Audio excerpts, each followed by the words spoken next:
ni Ate Shaira. Yes, ayan, meron tayo dito. Mga kailangan lang natin ay cookies, milk, meron tayong baking powder, may flour tayo, meron tayong cocoa powder, at syempre, ang microwave. Pinaka-importante yan. So, una natin gagawin ay dudurog lang tayo ng 5 na cookies. Tapos, lalagay tayo ng half cup ng gatas. Kailangan pala natin ito. Anong gatas ito, Ate Shaira? Fresh milk? Kahit anong milk.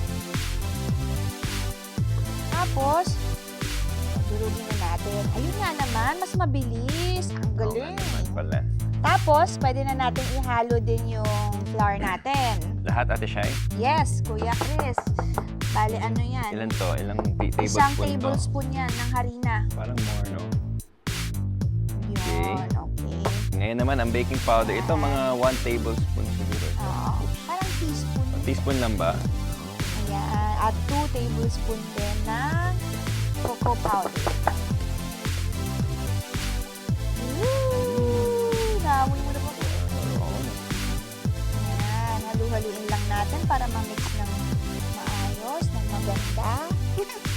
Para ang Can't sarap wait. makainin. Oo nga, bango na. Naamoy mo na, Mikmik. Amoy ko na, oh. Sabi ko sa inyo eh, hindi mo na kailangan umorder, Kuya Chris. Talaga, Ako ang promise, bahala ah. sa inyo. Pagkatapos niyan, pag